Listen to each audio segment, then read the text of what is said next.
iyi mwumva ni radiyo ijwi ry'Amerika.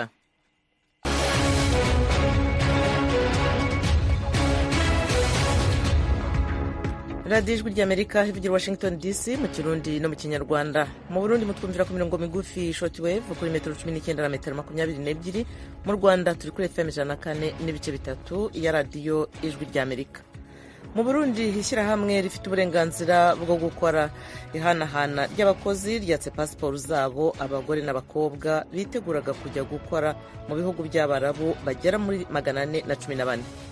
Hari umuntu yaje aratunyaga amapasiporo atwara amapasiporo angana uko kose amajana 18. Niho twituye ubutungane turashika kuri parike nkuru ya Mukaza. Uwo ni umwe muri abo bagore.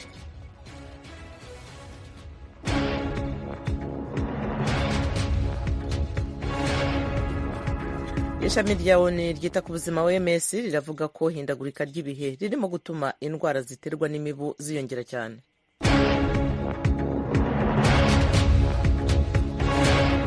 Perezida wa Bielorusiya yatangaje ko igihugu cye gikeneye guhumurizwa n'Uburusiya ku byerekeye umutekano wacyo mu gihe cyaterwa. Aya makuru amwe n'andi twabateguriye ni mu kanya gato, ntimujye kure.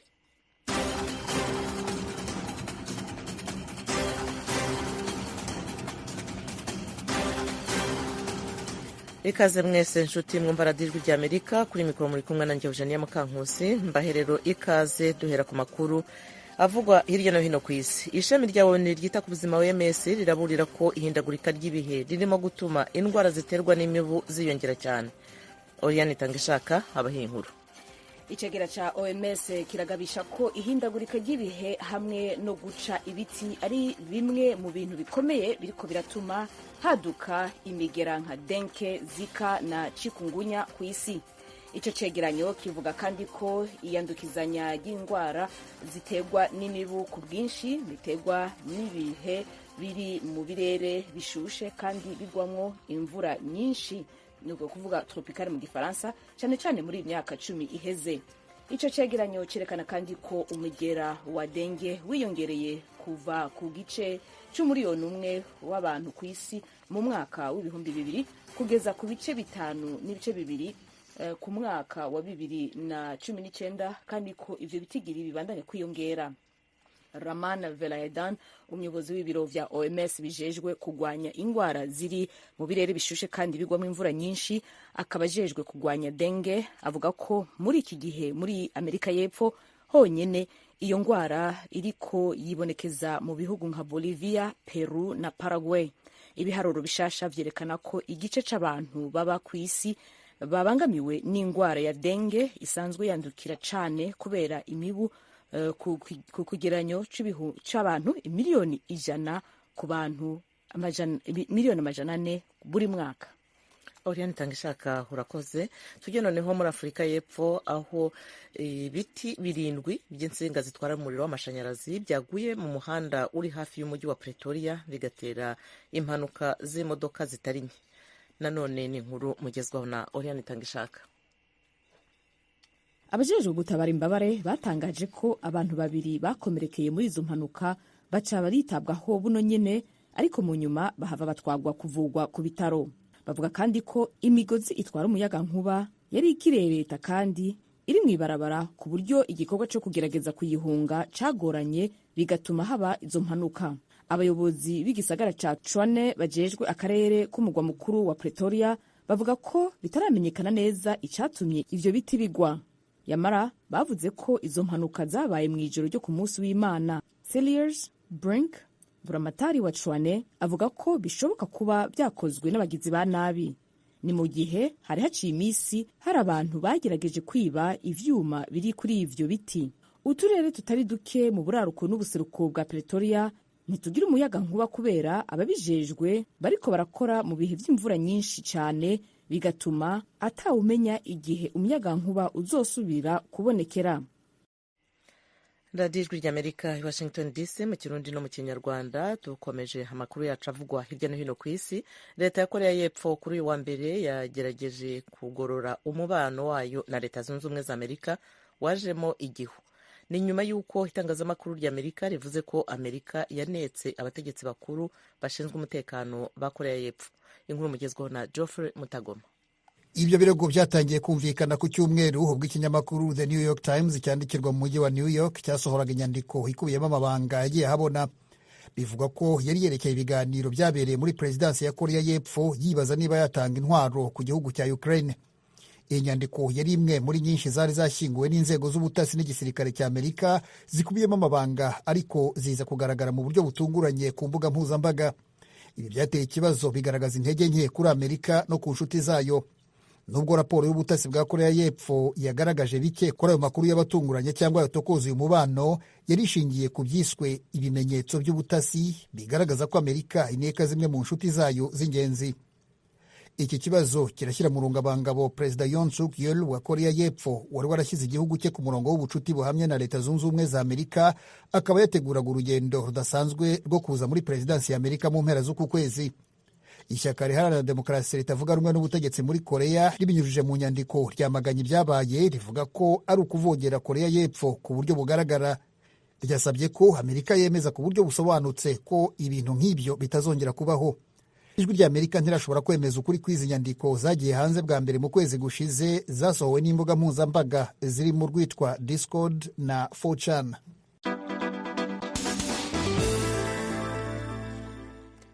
Tukiri mu makuru avugwa hirya no hino ku isi, perezida wa Byelorusiya Alexander Lukashenko uyu munsi kuwa mbere yatangaje ko igihugu cye gikeneye guhumurizwa n'Uburusiya ku birebana n'umutekano wacyo. Inkuru tubaza Fidel Niyongabo.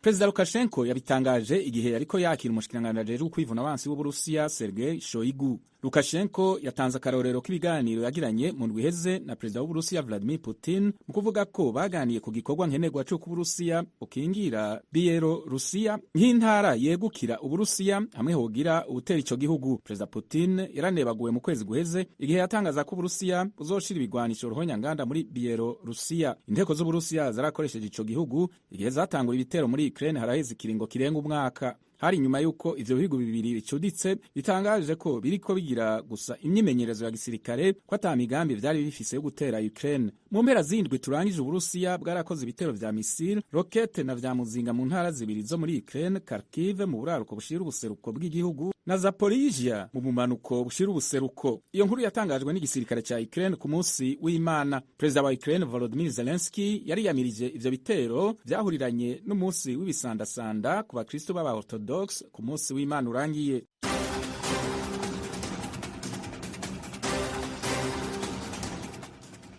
Barakoze bagenzi bacu kuri aya makuru avugwa hirya no hino ku isi batugejejeho. Mu kanya turajya mu makuru y'akarere k'ibiyaga bigari bya Afurika.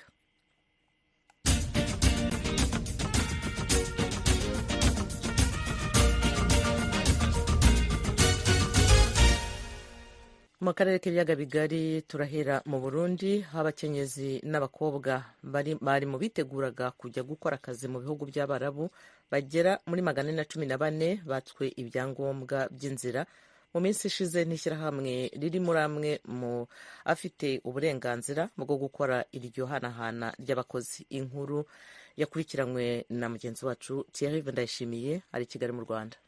Hari umuntu yaje aratunyaga amapasiporo, atwara amapasiporo angana uko kose amajana 18. Niho twituye ubutungane turashika kuri parike nkuru ya Mukaza. Umushinga ntahe arongoye ishirahamwe rya Rafiki Jobs bita Asumani. Uwo mugabo akamutegeka kudusubiza mu mapasiporo. Icarutangaje n'ukuntu igipolisi caciye kiza kiradukubagura. Abo n'abakenyezi bashika ku majana 414 bari mu bariko bitegurira kuja mu kazi mu bihugu by'Abarabu. Mu majwi rimwe akababaro kenshi bavuga ko banyazwe ibyangombwa by'inzira bizwi nka pasiporo n'umuntu ari mu mashirahamwe yari yemerewe kurungika abakozi muri ibyo bihugu by'Abarabu birimo Arabia Saudite. Mu majwi yashikiriye abakunzi b'ijwi ry'Amerika igihe abo bakenyezi bari bavuye kwitwara kuri parike ya komine Mukaza mu gisagara ca Bujumbura, akababaro kari kose. Niho twituye ubutungane turashika kuri parike nkuru ya Mukaza, hanyuma procureur urubanza akaba ariwe yararufise aradutuma ko twese ko tungana. Icarutangaje n'ukuntu igipolisi caciye kiza kiradukubagura. abo bakenyezi baratakambira kandi umukuru w'igihugu c'u Burundi ngo abarenganure kuko izo pasiporo z'ingendo bemerewe kuzitunga naho batoja muri ivyo bihugu. Kuri turabasavye mu turengane, turi mwibarabara, bamwe imiryango twarataye, twebwe turabavyeyi ubu tuko turi mwibarabara. Ijwi rya Amerika ryavuganye namwe mu mashirahamwe aranira agateka kazina muntu mu Burundi no kugwanya indandazwa ry'abantu, nayasaba ko abo bakenyezi n'abigeme bo kubahirizwa mu guhabwa impapuro zabo kuko bazifitiye uburenganzira naho bo baba batajanywe muri ako kazi. Ndayikengurukiye Josias, umwe muri abo twavuganye, arongoye ishirahamwe Burundi Sekuru rihananira agateka kazina muntu no kugwanya idandazwa ry'abantu. Tumaze iminsi twumva amakuru yuko ibintu bitari kuyagenda uko byari bitekanijwe, hariho ivyo Burundi n'abariya barabo batarumvikana ko ndacane cyane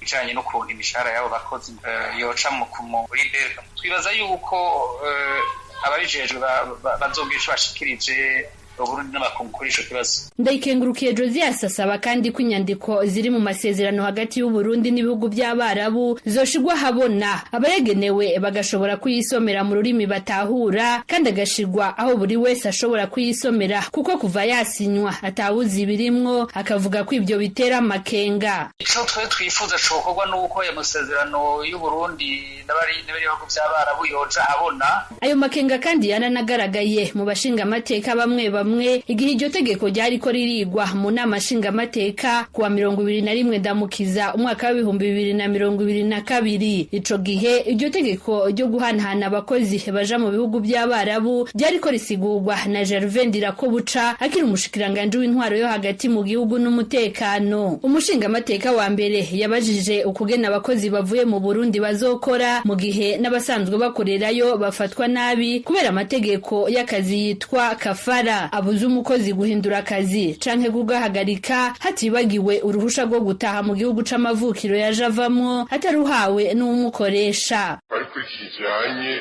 systeme kafara ni systeme bicane murana ko ari makungu ayitera ivyatsi kubona baha uburenganzira umukoresha urenze urugero gushika hamwe umukozi ataburenganzira agira bwo guhagarika akazi, guhindura akazi. Umushikiranganje Gervais Ndirakobuca yaciye yishura mu mushingamateka ku bihugu by'Abarabu biriko birahindura ayo mategeko ananiza umukozi. Iyi systeme mwavuze ko mu bihugu by'Abarabu nka byose muca mubona yuko no mu nyishu nyakubahwa umushikiranganje yatanze yavuze ko ariko agerageza kuyikura mu nzira, kuyikuraho mu mategeko agenga akazi kuko kw'isi nzima amategeko si amarijinalike. Ijwi rya Amerika ryagerageje kurondera abaserukira leta y'u Burundi muri iki gihe kugira ngo hatange umuco kuri ibyo byose bivugwa kuri iryo rungikwa ry'abakozi mu bihugu by'Abarabu. Niyubahwe Ines Sonia avugira ubushikiranganje bujejwe imigenderanire y'u Burundi n'ayandi makungu yatangarije Ijwi rya Amerika ko ibintu byose biriko biraja mu buryo umwanya n'umwanya bazotangura kurungikwa, igisigaye ari bijanye n'ibipimo byo kuraba amagara y'umuntu uko yifashe. Uyu munsi rero umwanya n'umwanya dushobora kumva ko bagiye tukirindiriye. Igituma badashoboye kugenda uyu munsi nyine nuko igihugu ca Arabia Saudite bazoshikira hariho akantu katarava mu nzira kerekeye ibitaro bazobanza gupimirwamo. Urumva umuntu avuye ino yapimwe ku rundi ruhande rw'igihugu agiyemo naho nyene ni ngombwa ngo babanze bamupime barabe ibipimo vy'amagara yiwe ingene ameze. Ines Soni yavugira ubwo bushikiranganje twanamubajije kubijanye nabo bakenyezi n'abigeme batswe ibyangombwa adusubiza ko bagiye kubikurikirana bamenye icabitumye. Ku kibazo c'amakuru yari amaze imisi avugwa ko abo bakozi bazohemberwa kuri konte ya leta y'u Burundi iri muri banki nkuru y'igihugu BRB, niyubahwe Ines Sonia yadusubije ko umukozi azohembwa ku giti ciwe. Umukozi azokora ahembwe mu giti ciwe hanyuma yihishwe kuziganya atange nikori ku mafaranga nk'uko abandi bakozi bose batanga ikori ku mushahara bivanye n'umushahara w'umuntu, ariko ntabwo ari leta izomuhemberwa. Leta n'umuvyeyi ntibaza guhembwa amafaranga abakozi bakoreye. Gushika ubu amashirahamwe yemewe gukora iryo hanahana ry'abakozi hagati y'u Burundi na leta z'Abarabu agera kuri 17. Muri ayo iryitwa Rafiki Job rikorera muri komine Mukaza i Bujumbura rirongowe na Ntukamazina Asmani niryo ryafashe ibyo byangombwa by'abakenyezi n'abigeme bagera ku 114 nk'uko abo bakenyezi babyivugira. Thierry Vendayishimiye, Ijwi ry'Amerika, Kigali.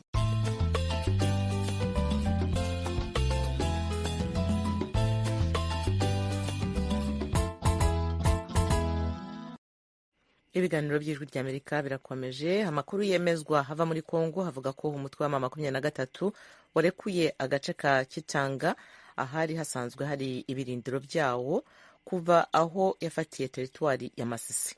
Jimmy Shukrani wakomera haraduha ibindi kuri inkuru. M23 yatangaje kurekuye umujyi muto wa Kicanga ahari hasanzwe hari ibirindiro byayo bikuru kuva aho yafatiye uduce two muri teritwari ya Masisi. Umuvugizi wa gisirikare w'uyu mutwe yatangaje ko bemeye kurekura Kicanga mu rwego rwo guha amahirwe ihoshoroka ry'imirwano ikomeje gukura abaturage benshi mu byabo. Mu itangazo ryasohowe na M23 mu gitondo cyo kuri uyu wa mbere ryashyizwe mu mukono na Lawrence Kanyuka, umuvugizi wa politike wa M23, kuva mu duce M23 birimo gukorwa mu nzira zose kandi byubahirije uburenganzira bwa muntu. M23 dushaka amahoro n'umutekano birambye kandi ntidushobora kwemerera uwari we wese uzafite intego yo guhungabanya umutekano w'abakongomani. Twiyemeje kurekura Kicanga kandi ibi bizakorwa n'ahandi hose mu rwego rwo gushyira mu bikorwa ibyo dusabwa gukora nk'uko twabisabwe n'abayobozi ba EAC. Ayo niyo magambo twasomye muri iri tangazo rya M23. Ubwo twavuganaga na Major Wilingoma, umuvugizi wa gisirikare wa M23, yirinze kugira icyo atubwira. Mu kiganiro twagiranye mu gihe cy'iminota 2 gusa, yavuze ko ari ngombwa ko M23 itanga umusanzu mu kugarura amahoro n'umutekano birambye mu burasirazuba bwa Repubulika ya Demokarasi ya Kongo.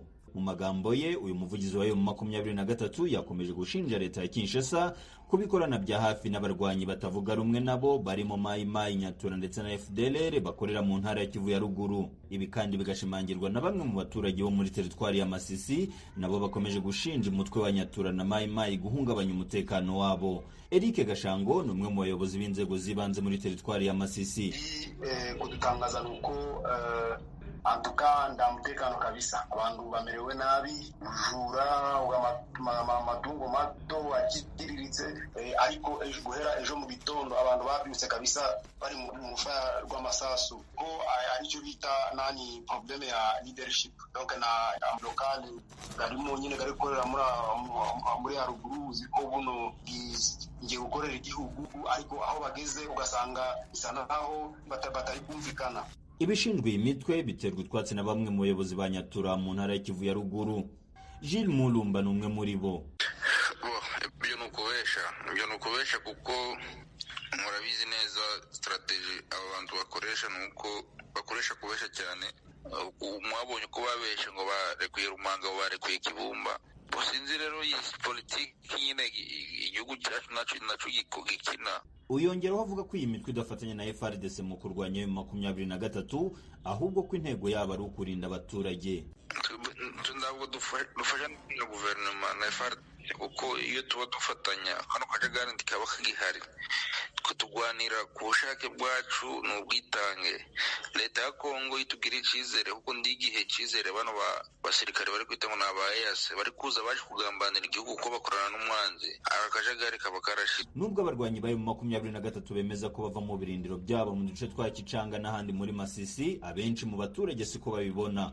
Victoire Rukundo ni umuturage wo mu mujyi wa Kicanga.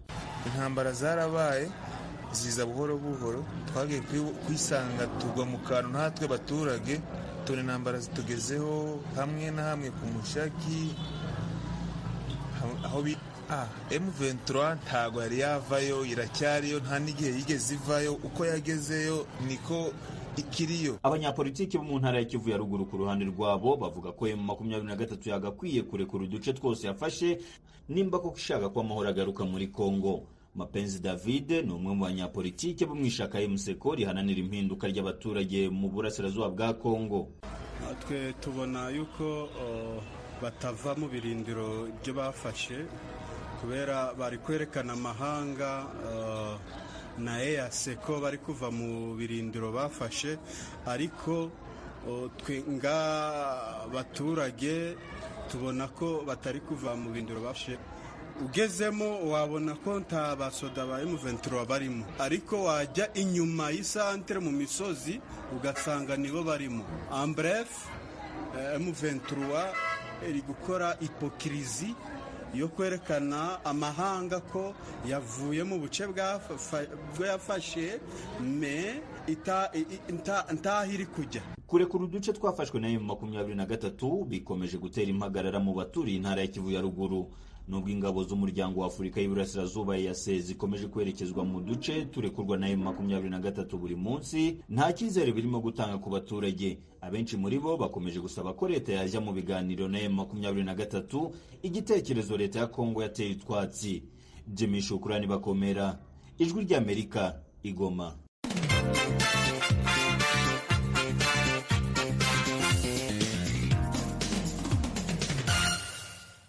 Leta ya Tanzania iravuga ko irimo izirukana zimwe mu mpunzi z'abanyekongo zikomeje kwinjira mu gihugu cya Tanzania gushakisha ubuhungiro. James Jovin afite inkuru irambuye. Iyo ngingo yemejwe n'umushikiranganje w'intwaro yo hagati mu gihugu cya Tanzania Bwana Hamadi Masauni mu rugendo rwiwe mu ntara Kigoma kwirabira ibibazo bihambariye zimwe mu mpunzi z'abanyekongo zikomeje guhungira mu gihugu cya Tanzania kubw'ikibazo cy'umutekano muke ubarizwa mu gihugu cyabo. Bwana Hamadi Masauni yashimangiye ko leta irimo gukora amatohoza ku mpunzi zose z'abanyekongo zirimo gushakisha ubuhungiro mu gihugu cya Tanzania ikoresheje amategeko mpuzamakungu agenga impunzi n'amategeko y'igihugu. Leta izokwirukana impunzi zose ziboneka ko ari inkozi z'amabi mu ntumbero yo gucungira umutekano barizwa mu gihugu cha Tanzania. Tuna majukumu ya msingi kulinda usalama wa nchi yetu na raia wake. Leta ya Tanzania niyo ifise uburenganzira bwo gucungira umutekano w'igihugu n'abantu bakibamwo. Ni ngombwa gukurikiza amategeko agenga impunzi n'abimukira mu kwakira abagishakisha ubuhungiro. Ni ngombwa tumenye neza na neza igituma bahunga. Urazi mu bahunga ko hari n'abagizi ba nabi bohava baza guhungabanya umutekano wacu. Ntitwokwemera kwakira buri muntu. Abo tuzosanga ari inkozi z'amabi tuzobasubiza iyo baje bava. Wengine wanaweza kutoka mhalifu kasema tu yeye anaomba hifadhi ya wakimbizi akakuletea hapa matatizo katika nchi yetu ya Kiislamu. Ku rundi ruhande Bwana Masauni yagabishije amashirahamwe yita ku mpunzi gukora igikorwa cyo kwakira izo mpunzi zikomeje guhungira mu gihugu cha Tanzania yisunze amategeko mpuzamakungu agenga impunzi n'abimukira no gufasha leta ya Tanzania kumenya neza na neza abakwiye kuronswa ubuhunzi n'abatabukwiriye kugira basubizwe mu gihugu cyabo. Niendelee kusisitiza vyombo vyetu bandanye mbasaba cyane cyane abajejwe impunzi mu bushikiranganje bw'intwaro hagati mu gihugu. Iki gikorwa mu bandanya mugikora mu bwisanzure kandi mufashanye n'andi mashirahamwe mukurikije amategeko agenga impunzi. Dukeneye ko abariko barahunga bose bamenye ko Tanzania yakira impunzi zifise ibibazo bikomeye cyane kandi vyemejwe n'amategeko agenga impunzi gusa. Tanzania haipokei watu kwa sababu nyingine zaidi ya sababu ya ukimbizi uliopo kwa mujibu wa sheria. Umuyobozi ashinzwe impunzi mu bushikiranganje bw'intwaro hagati mu gihugu cha Tanzania Sudi Mwakibasi we yavuze ko impunzi z'abanyekongo zirimo gushakisha ubuhungiro mu gihugu cha Tanzania zimaze kurenga gato ibihumbi 7. Izo mpunzi zatanguye guhunga mu ntango z'ukwezi kwa gatatu uyu mwaka turimwo kubw'ikibazo cy'imigwano hagati y'ingabo za leta ya Kongo n'imitwe y'inyeshamba irimo guhungabanya umutekano. Tumepokea waomba hifadhi 7645 na kati yao 5000 tumaze kwakira abariko barashakisha ubuhungiro bashika 7645. Muri bo abashika 5465 turamaze kubatwara mu nkambi ya Nyarugusu. Abasigaye baracari mu gihangare. Turimo kubandanya kubakoraho amatohoza. Ibitigiri bigenda bihindagurika buri munsi. Hari ibyo twakira 40, uyundi munsi tukakira 200, uyundi munsi ugasanga twakiriye 50 gutyo. Gusa buri munsi turakira abashasha. Tunapokea 40 leo hii, kesho kapokea 200, kesho kutu tunapokea 50. Bamwe mu bagishakisha ubuhungiro bavuganye n'ijwi ry'Amerika mu ndwi ishize bemeje ko igituma bahunga ari imigwano hagati y'imigwi y'iterabwoba n'ingabo za leta y'igihugu cya Kongo yama yabaye hafi buri gihe. Bemeza ko inshuti zabo bariko baricwa ari nayo mpamvu bariko barahunga ku bwinshi. Ingekuwa muko siritere gisi tuko napata matatizo, ingekuwa ni majonzi, ni kulia tu. Twahuye n'ingorane zihambaye cyane, yari amarira gusa. N'umuryango wanje sinzi iyo bahungiye. papa baramwishe, mama niwe ahari gusa, abantu baricwa, abakenyezi barakubagurwa, nta mahoro akwiye, gusa turashima uburyo mwatwakiriye. Ikanipermettre nikimbie vraiment nitafute amani kwenye iko. Mu bitigiri biheruka gutangwa n'ishirahamwe mpuzamakungu ryita ku mpunzi HCR, impunzi z'abanyekongo bari mu gihugu ca Tanzania mu nkambi ya Nyarugusu bashika 79,823 uretse abarimo guhunga muri iki gihe kuva mu ntara ya Kigoma iri mu gihugu ca Tanzania. James Jovini ku bw'ijwi ry'Amerika.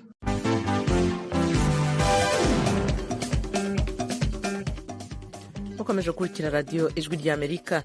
Minisiteri y'ingabo ya Leta Zunze Ubumwe za Amerika ivuga ko inzego zitandukanye zirimo gusesengura inkurikizi ku mutekano w'igihugu zaterwa n'inyandiko z'ibanga zayo zibwe zigashyirwa ku mbuga mpuzambaga mu mpera z'icyumweru gishize. Mu byatangajwe harimo amafoto n'amakarita n'imibare y'abasirikare ba Ukraine baguye ku rugamba yagiye ihindagurika bitewe n'urubuga rutangaje iyo nkuru. Mugenzi wacu Veniste Nshimiyimana yavuganye na mwarimu Omar Khalfan, impuguke muri politiki n'umutekano mpuzamahanga. Aratangira asobanura ukuntu izo nyandiko zishobora kuba zarageze hanze.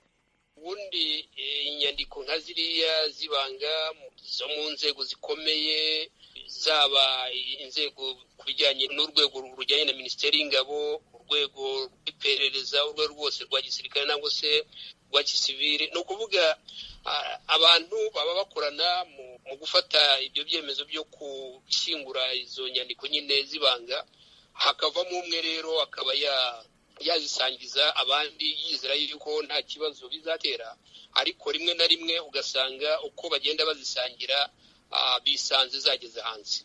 Icyo ni icya mbere. Icya kabiri, ushobora gusanga hari uburyo ko cyane cyane bino bihugu bikomeye, cyane cyane nka kiriya gihugu ubona kirimo kizamuka mu bijyanye n'ubukungu, mu bijyanye n'igisirikare, igihugu cy'Ubushinwa, utibagije n'igihugu cy'Uburusiya, burya n'ibihugu bineka cyane Leta Zunze Ubumwe za Amerika. Ni ukuvuga nubwo Leta Zunze Ubumwe za Amerika nazo zineka ubwazo ibyo bihugu, ariko usanga ibi bihugu mvuze haruguru, Uburusiya, Ubushinwa, nabyo bishobora kuba byabigiramo uruhare, cyane ko usanga nk'abakora mu nzego z'ubutasi z'igihugu cya Leta Zunze Ubumwe za Amerika usanga ari abantu akenshi bagiye banagira inkomoko mu bindi bihugu. Kuba aya makuru ashyizwe hanze ho byaba bigamije iki?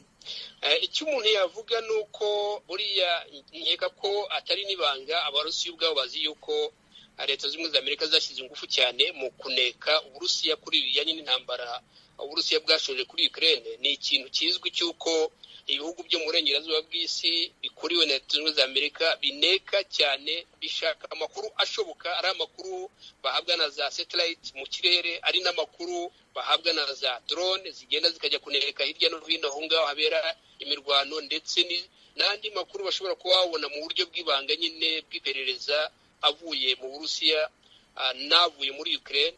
Ibyo byose umuntu yavuga yuko Leta Zunze Ubumwe za Amerika zibikora nk'igihangange gishaka kugira ngo gisigasire ubuhangange bwacyo, kuko iriya ntambara yo muri Ukraine Abanyamerika baravuga bati rwose iriya ntambara tugomba gufasha igihugu cya Ukraine, hanyuma kikihagararaho, Abarusiya ntibatsinde, kuko gutsinda k'Uburusiya byaba ari ikibazo gikomeye cyane ku bihugu byo mu burengerazuba bw'isi bihagarariwe nangwa se bikorewe na Leta Zunze Ubumwe za Amerika. Haranavugwamo kandi ikibazo cy'uko bimwe mu bihugu ubundi bisanzwe bikorana na Amerika nka Isirayeli mu rwego rw'ubutasi ndetse na Korea y'Epfo, ko ahubwo nazo Amerika ifite ukuntu ibitata ibyo bihugu. Ibyo byo nkamwe mufite ubunararibonye muri politiki mpuzamahanga n'ubushakashatsi mu by'umutekano rusange mu bisobanura mute? Buriya hari ikintu mu bintu bijyanye n'umutekano w'igihugu icyo ari cyo cyose, cyane igihugu kiba gifite abayobozi bagikunda, hari ibintu bita state survivor, ni ukuvuga ngo igihugu kugira ngo kibashe kubaho ni uko kineka igihugu icyo ari cyo cyose gikeka yuko gishobora kuba cyaba gifite amakuru, yaba ari amakuru akivugwaho nangwa se n'andi makuru ashobora kuba yavuga ku bindi bihugu, icyo gihugu gikeka yuko byaba byiza kimenye amakuru y'ibanze.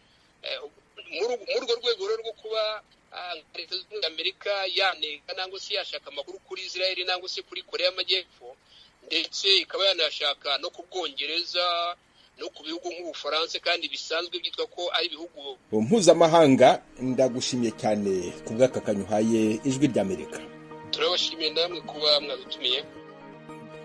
ni naha dusoreje ibiganiro byacu, mwakoze kudutega amatwi, mukomeze kandi kugira ibihe byiza.